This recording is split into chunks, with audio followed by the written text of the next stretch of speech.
का हिस्सा नहीं बनेंगे, उस गली से भी नहीं गुजरेंगे जिस गली में आंदोलन चल रहा है, संघर्ष चल रहा है। और बाबा साहब कह रहे हैं मुझे फांसी दे दो मगर मैं अपने लोगों के अधिकारों को छीनने नहीं दूंगा, उनके अधिकारों में कटौती नहीं करूंगा। ये है हमारे लिए बाबा साहब मेरे साथ।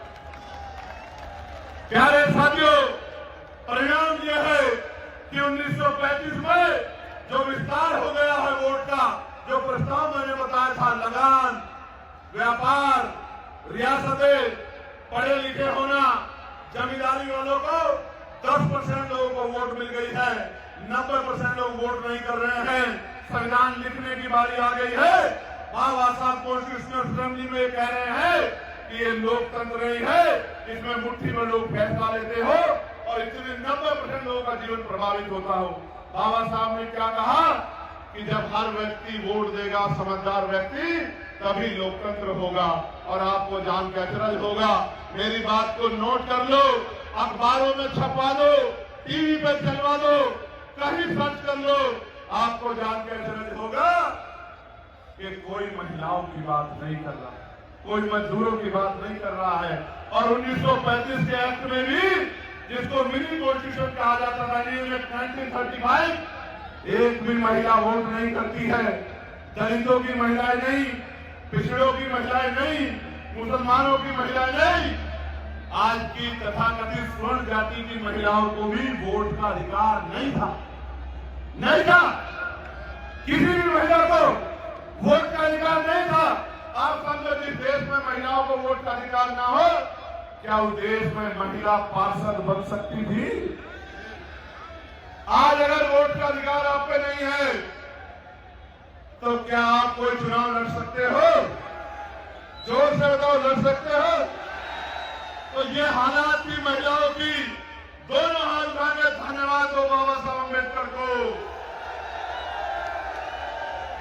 क्यों दोगे धन्यवाद? सुनोगे?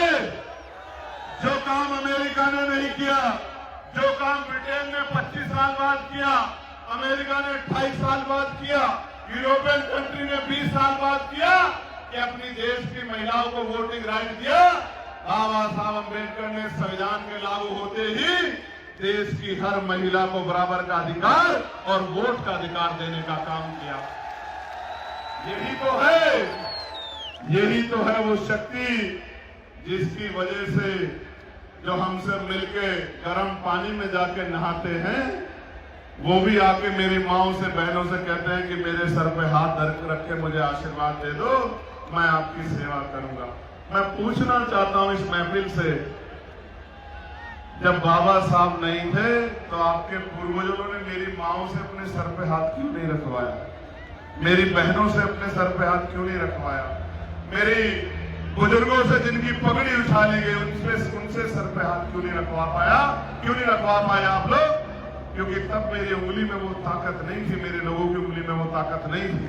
आज हमारे लोगों की उंगली में वो ताकत है कि प्रदेश के मुख्यमंत्री हो या उप मुख्यमंत्री, देश के प्रधानमंत्री हो या गृह मंत्री, सलाम तो आपको बाबा साहब को करना पड़ेगा।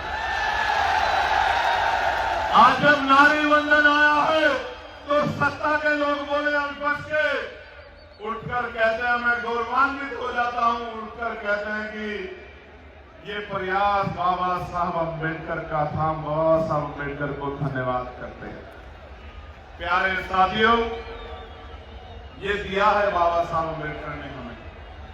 प्यारे साथियों, बाबा साहब ने तो बहुत कुछ दिया और उफ नहीं की, कुछ लेकर नहीं गए हमसे, जमीन नहीं ली, पैसा नहीं लिया, रोजगार नहीं लिया, अपने बच्चों के लिए कुछ नहीं मांगा, लेकिन आप उम्मीद करके गए थे कि जिनको हजारों साल कुर्सियों पर बैठने नहीं दिया गया, जिनको आत्मसम्मान का जीवन नहीं मिला, जिनको स्वाभिमान का जीवन नहीं मिला, जिनको अधिकार नहीं मिले, वो मेरे लोग किसी की बातों में आके गुमराह नहीं होंगे। वो आने वाले कल में पढ़ेंगे, लिखेंगे और भाईचारा बनाकर अपनी शक्ति बना लेंगे। लेकिन आप लोगों ने उनकी बात को पूरी तरह से नहीं माना। उन्होंने हमें वर्ग बनाया, शेड्यूल कास्ट, उन्होंने हमें ओबीसी बनाया, अन्य पिछड़ा वर्ग, लेकिन आज भी हम जातियों को सर पे रख के डोल रहे हैं हम ये भी कहते हैं कि जातियां हमारे महापुरुषों ने नहीं बनाई, लेकिन हम ये भी कहते हैं कि हमारे रिश्ते नाते परिवार सब हमारी जाति में होंगे। इसका मतलब कहीं ना कहीं हम अपने महापुरुषों को धोखा दे रहे हैं। प्यारे साथियों, मैं आपको कहना चाहता हूं, हर एक कमजोर हमारा भाई है, चाहे अनुसूचित जाति का हो, अनुसूचित जनजाति का, अन्य पिछड़े वर्ग का हो या अल्पसंख्यक हो या संविधान को मानने वाला, हर एक वो व्यक्ति जो संविधान में आस्था रखता, किसी भी जाति धर्म का हो, वो हमारा भाई है। हम उसके साथ कंधे से कंधा मिला के खड़े हैं, क्योंकि हम मानवता के पुजारी हैं, हम अम्बेडकरवादी हैं, अल्पसंख्यकवादी हैं, मानवतावादी हैं, बहुजनवादी हैं। हम कमजोरों के पहरेदार हैं, हम मजबूरों के सबसे बड़े सिपे सलाहकार हैं। इसलिए मैं आपको कहना चाहता हूं कि बाबा साहब को बड़ी उम्मीद थी आपसे कि आप, मैं आगरा की बात करता हूं मेरे लोगों, चारों तरफ अंधेरा दिखाई देता है, चाहे मेयर हो, चाहे विधानसभा हो, चाहे लोकसभा हो, चाहे जिला पंचायत अध्यक्ष हो, चारों तरफ अंधेरा दिखा। कौन जिम्मेदार है? कौन जिम्मेदार है? किसने आपकी उंगली पकड़ी है? कौन आपको गुमराह कर रहा है? आप रोटी खाते हैं, अच्छे बुरे को समझ सकते हैं। अभी यूजीसी की गाइडलाइन आई, सारे नेता घर में बैठ गए, 2-2 वोट की रक्षा के लिए। अगर कोई मैदान में डटा था तो आपका चंद्रशेखर आजाद और आजाद समाज पार्टी का सब तमाशा देख रहे थे, सब छिपके बैठ गए थे। इसलिए कहना चाहता हूं, आपको टीवी में आपको कोई दिखाए ना दिखाए, अखबार में आपको कोई दिखाए ना दिखाए, आपके पास फोन है, 24 घंटे 7 दिन देख सकते हो कि कौन लड़ रहा है, कौन समझौता कर रहा है, कौन मार खा रहा है, किसकी हड्डियां तोड़ी जा रही है, कौन जेल में जा रहा है, कौन आपके लिए आंख से आंख में आके लड़ रहा है, कौन सवाल कर रहा है, बिजली के लिए कौन सवाल पूछ रहा है, किसानों के लिए कौन सवाल पूछ रहा है, मजदूरों के लिए कौन सवाल पूछ रहा है, महिलाओं की रक्षा के लिए कौन सवाल पूछ रहा है, बच्चियों के अस्तित्व को जो लूटा जा रहा है देश में, उनके लिए कौन लड़ रहा है। आप अगर सवाल ढूंढोगे तो जवाब खुद ब खुद मिल जाएगा। और जवाब यह है कि अगर कोई है तो वो आपका अपना बेटा, अपना भाई, अपना दोस्त, आपके अपने घर का सिपाही है। बाकी सब लोग तमाश नहीं मरे हुए। क्या हुआ लखीमपुर खीरी में? क्या हुआ लखीमपुर खीरी में? बाबा साहब की जयंती का कार्यक्रम था। क्या हुआ लखीमपुर खीरी में कि लाठियां चली, महिलाओं को पीटा गया, बड़े बुजुर्गों को पीटा गया, नौजवानों को पीटा गया, कितने ही नौजवान जेल भेज दिए गए। प्रशासन के लोग, पुलिस के लोग सरकार के दबाव में दंडित कर रहे हैं लोगों को। रात को घरों में बिजली काट के पुलिस जा रही है, मारपीट हो रही है, बहनें रो रही हैं, इंतजार कर रही हैं और सरकार से न्याय नहीं मांग रही। कह रहे हैं कि चंद्रशेखर भाई आके मदद करा दो, क्योंकि यहाँ हमारे जीवन को खतरा। भय का माहौल बन गया, भय का माहौल, भय का माहौल। मैंने आज ही आग्रह किया है बड़े अधिकारियों से, डीजीपी, चीफ सेक्रेटरी से, एसीएस होम से कि संज्ञान ले, क्योंकि हम अपने लोगों पर लाठी नहीं सहेंगे। ये बात मैं प्रशासन को, सरकार को बताना चाहता हूं। क्या हुआ नोएडा में मजदूरों के साथ? मैंने एक वीडियो देखी, एक बच्ची को पीट रहे हैं। मैं पुलिस का सबसे बड़ा मददगार हूं, मैं साबित करके दिखाऊंगा। पुलिस के लोग पीट रहे हैं, लात मार रहे हैं बच्चियों को, डंडा मार रहे हैं, थप्पड़ मार रहे हैं, मुक्के मार रहे हैं, और दूसरी तरफ सरकार नारी वंदन का ढोंग रच रही है। ये है उत्तर प्रदेश की डबल इंजन की सरकार का। क्या हुआ? मेरा गला नहीं सूखेगा, मेरा गला नहीं सूखेगा। मैं सच कहूंगा, और सच ये है कि मजदूर अपना हक मांग रहे थे। आज कोई आगरा से जाके नौकरी कर रहा है, कोई लखनऊ से, कोई बिहार से, कोई कर्नाटक से, कोई महाराष्ट्र से, कोई हरियाणा से, कोई पंजाब से, कोई झारखंड से, बिहार से। आज वो आया था यहाँ कमाने के लिए, आपने उठा के जेल में बंद कर दिया। उसके बच्चे भूख से तड़प रहे हैं, इलाज की कमी कारण दवाई के लिए तड़प रहे हैं। चार पैसों के लिए तड़प रहे हैं। आपने आंख बंद कर ली है व्यापारियों को खुश करने के लिए, आप उन पर डंडा चला के उनको जेल में बंद करो। ये है आपका न्याय।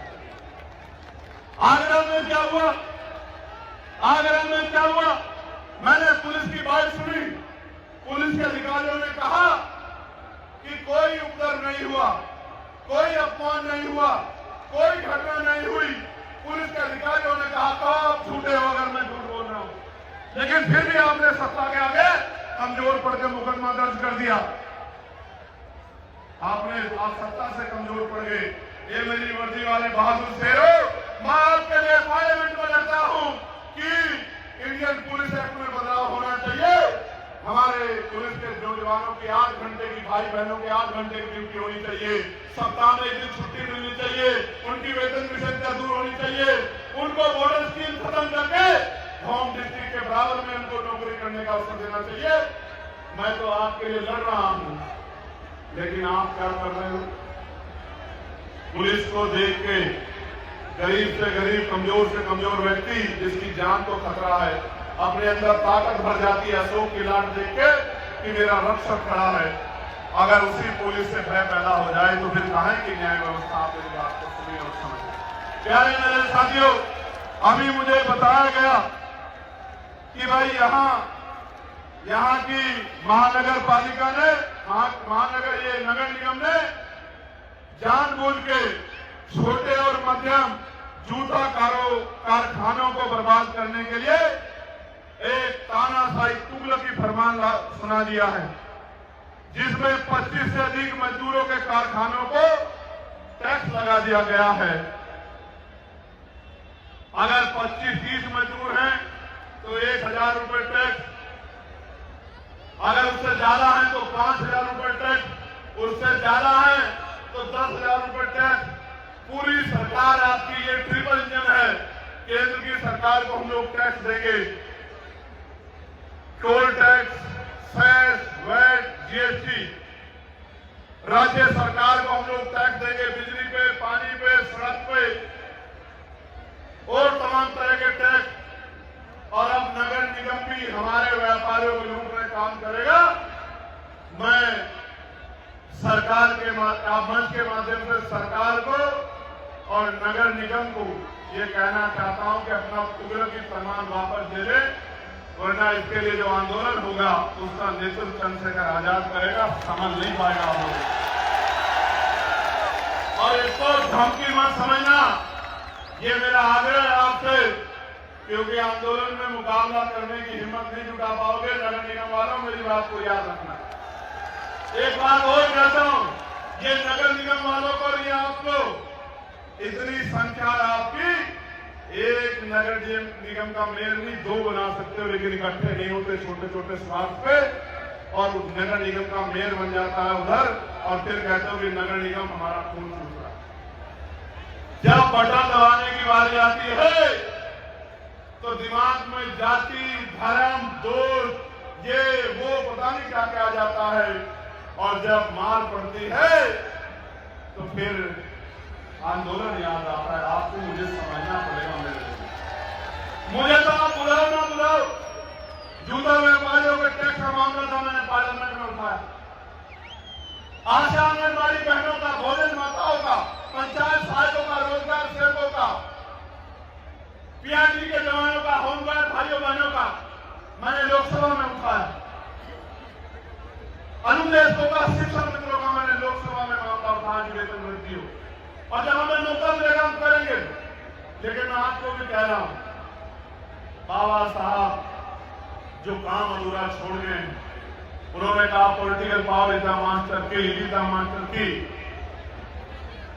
By you can open an each door of your success. मैं आपसे पूछना चाहता हूं, बाबा साहब कह रहे हैं कि राजनीतिक सत्ता वो चाबी है जिससे आप अपनी सारी समस्याओं का हल कर सकते हो। तो भाई आप राजकाज क्यों नहीं बनाते? आपका उंगली कौन पकड़ता है? कोई पकड़ सकता है क्या उत्तर प्रदेश में आपकी उंगली? वो दिन चले गए जब बूथ कैप्चर होते थे, वो दिन चले गए, वो दिन चले गए जब एक लाठी से पूरा गांव हाथ लिया जाता था। आज तो बहुजन समाज के लोग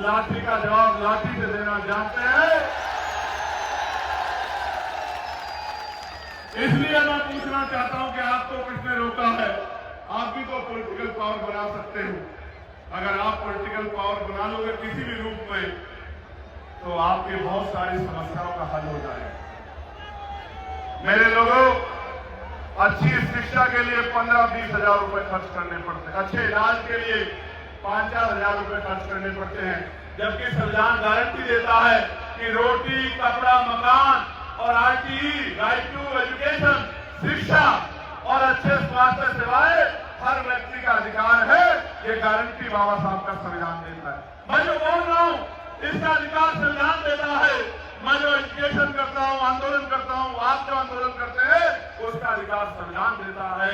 मुझे लोकसभा में आरक्षण का अधिकार, विधानसभा में आरक्षण का अधिकार, पंचायत चुनाव में, लोकल बॉडी में आरक्षण का अधिकार ये संविधान देता है। मेरे जीवन की रक्षा का अधिकार और मेरी तरक्की का अधिकार बाबा साहब अम्बेडकर 1950 में सुरक्षित करके गए हैं।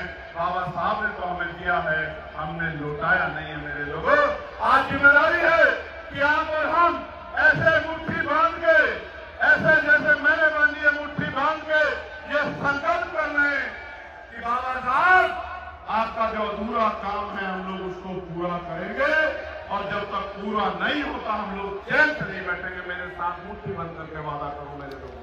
अगर आप जिंदा कौम हो, अगर आप जिंदा हो तो चले जाओ, वरना मुर्दा समझ के कुचल दिए जाओगे।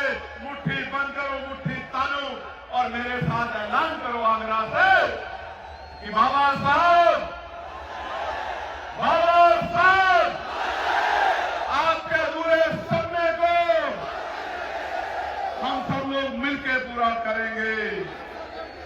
हम मांगने वाला नहीं, देने वाला समाज बनेंगे। हम मान सम्मान की लड़ाई को लड़ेंगे। ऐसी आवाज आ रही जैसे मैं बकरियों की महफिल में आ गया। जोर से आवाज लगाओ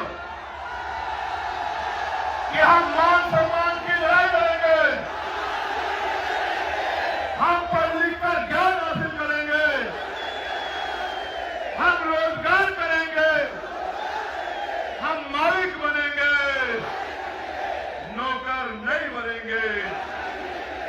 नौकर चाहे छोटा हो या बड़ा, नौकर नौकर होता है। और बाबा साहब हमें मालिक बना के गए हैं। मालिक मालिक होता है, नौकर नौकर होता है।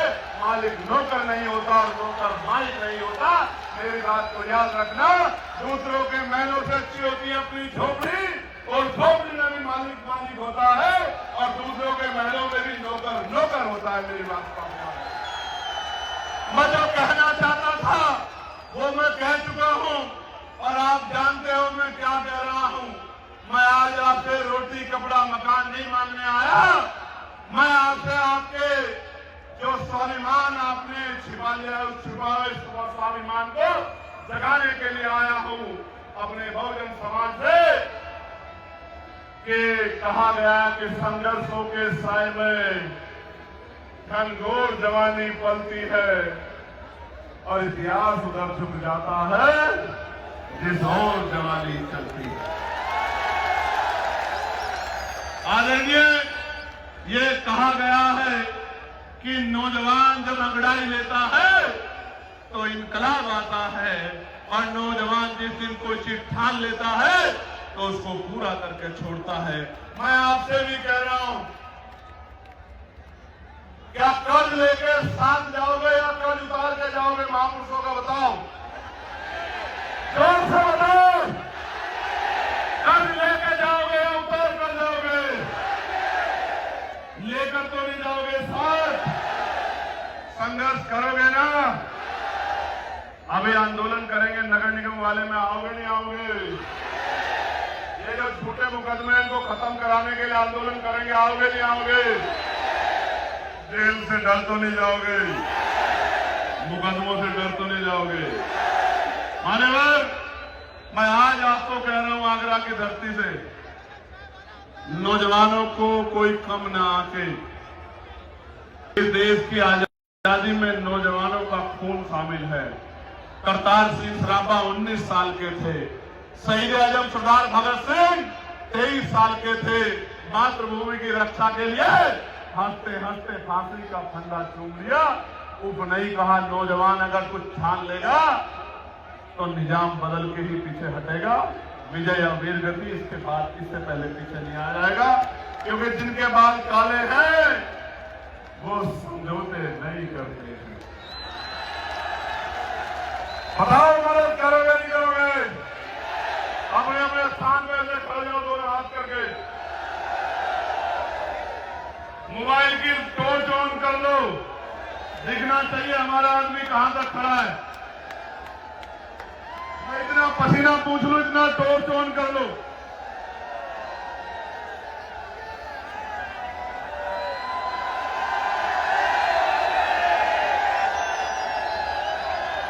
मैं आपसे ज्यादा प्यार क्यों करता हूं, जानना चाहते हो क्या? लोग पैसा देते हैं, गाड़ी देते हैं, मिठाई देते हैं, शराब पिलाते हैं, तो भी कुर्सी नहीं भर पाती। और आप लोग प्यार बांटने के लिए कहां से अपना काम छोड़ के आते हो। इसलिए मेरे खून का कतरा कतरा भी आपका एहसानमंद है और उसको मैं चुकाने का काम करूंगा इसी जीवन में। इसलिए आपसे मेरा प्यार ज्यादा है। जितना प्यार आपने मुझे दिया है, शायद इस उम्र में हमसे पहले के हमारे संघर्षशील हमारे महान पुरुषों को नहीं मिला। लेकिन मैं ये विश्वास से कहता हूं, इस बार लड़ाई लखनऊ तक नहीं रहेगी, दिल्ली जाएगी बहुत जल्द। मेरी बात को आप याद रखें। लखनऊ का किला तो हम लोग 4-4 बार फतेह कर चुके हैं। नहीं कर चुके बताओ? तो लखनऊ को सिर्फ झांकी है, असली पिक्चर दिल्ली में होगी, लाल किले से। मेरी बात को आप याद रखना। 10 साल के अंदर एक अम्बेडकरवादी लाल किले से तिरंगा लहराएगा। इस संकल्प के साथ जी रहा हूं मेरे लोगों। वरना रोटी कपड़ा मकान तो आपके आशीर्वाद से चल ही रहा है। बहुत बहुत धन्यवाद आयोजक कमेटी का। जय भीम, जय भीम, जय भारत, जय संविधान, जय मंडल, जय जोहर। हमारी एकता जिंदाबाद, हमारा भाईचारा जिंदाबाद, हमारा देश जिंदाबाद। बहुत बहुत धन्यवाद। बाबा साहब अमर है।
मजा उस दिन आएगा जिस दिन आपके घर भी ऐसे होंगे। मेरी बात को अब याद रखना।